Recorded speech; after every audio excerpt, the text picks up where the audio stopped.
watching this game, we saw NC State go on one of the most tremendous runs in recent college basketball history, maybe in a long time, frankly. But we're not talking about NC State today. Today we're focused on the other side. We're talking about Kyle Filipowski. We're going to discuss his impact on the game and some slight differences he could have changed that possibly would have changed the outcome of this game. Let's go. I think Kyle played fine in this game. However, one of the big things I think that's important to note is Kyle's definitely one of the two best players on the floor right now. So, given that, he needs to make sure that his mental approach in this game is different. So on offense, Kyle played fine. However, we're essentially going to talk about his defense and or his essentially working in between the plays that you would normally see. Because Kyle Filipowski has such a strong role in this team, because he's the best or second best player at Duke at the absolute worst, and he's such a crucial member, he needs to be aware of essentially his foul count at all times in the game. Kyle ended up fouling out of this game. We're going to go through all 5 fouls and see what he could have potentially done different or not have done different, and how that would have impacted the game ultimately in the long run. So his first foul comes on this drive right here. So there's 2 things I would say. The first thing is this left hand, instead of having it come up kind of late, have it in the air early, because this referee is the one that called it right here. So he doesn't know whether this left hand is essentially making contact or not making contact. And so frankly, in this situation, I think he assumes it hits the arm on the way up. But if you just have that arm already showing up in the air, it's a potential for you to not get this call in the first place. It's probably a little bit ticky-tacky. However, the call did occur. That's foul number 1. Foul number 2 actually occurs on offense right here. So one of the other big things, and I don't know whether this is on Kyle or the coaching staff, but you need to make sure you're scouting the other team, not just for what sets they run, what their good players are, who shoots well, etc. You have to know their player tendencies, which includes, frankly, number 34 flops a lot. He throws his head back, tries to get foul calls like that, and so you need to be aware of that. And when you're on offense, you need to make sure you're taking care of it, and you're not having your hands go anywhere near your opponent's, essentially their head, maybe their neck even, and you're talking to the referees beforehand to make sure they're aware that you're not going to get this kind of foul call. So look at this right here. He's simply, like, Kyle does nothing. There is nothing illegal he does in this picture right here. He puts his arm right here, and 34 throws his head back. Absolutely, I hate that, like a huge amount that kind of thing gets called. That needs to get reviewed, and 34 needs to get the foul there. Absolutely hate that. However, Filipowski does need to be aware of that in that situation to make sure he doesn't give the opportunity for the opponent to even do that, throwing the head back like bullshit. I hate that so much.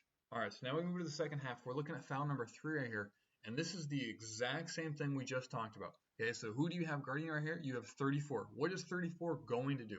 On contact, he's going to launch himself backwards. You just know he's going to do that, trying to get the foul call if he thinks he doesn't have the edge.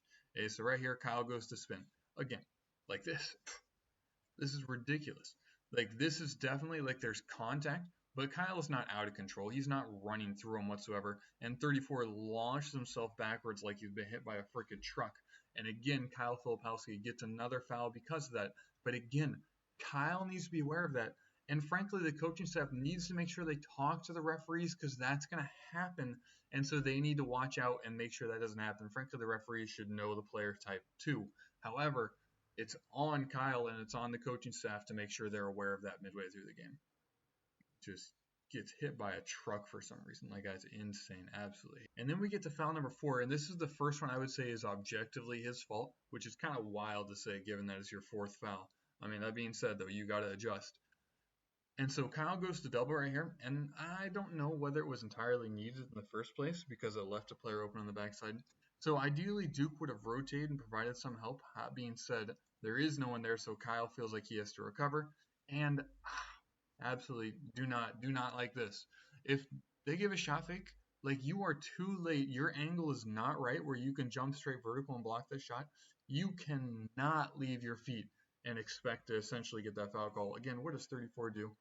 Flails, like, I just absolutely hate it. Just throws his body on the ground, kicks his leg in the air.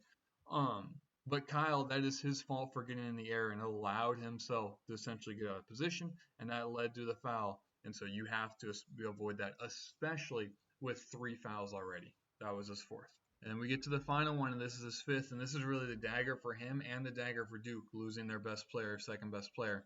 And so as this rebound goes up, we're going to see in a second, he's essentially going to be matched up with 12.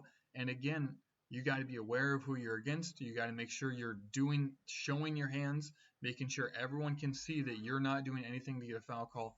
And 12 just throws himself out of the way, and this absolutely drives me crazy. Like, the referees going into this game, you have to know that NC State is this type of team, at least those two players, that they're going to do that kind of thing. And you have to go into it with that awareness so that way, like, you can officiate correctly, because that is insane. Those three calls should not dictate essentially the course of the game. Like, that's absolutely insane. Drives me crazy. Like, 12 is the only one doing something there. And so that, like, I absolutely hate that. But that being said, it's on Kyle to adjust 100%. It's on the coaching staff to discuss that with him so they're on the same page. And because they didn't, ultimately Kyle Filipowski got his fifth foul, didn't play as much as he should have, and Duke lost the game.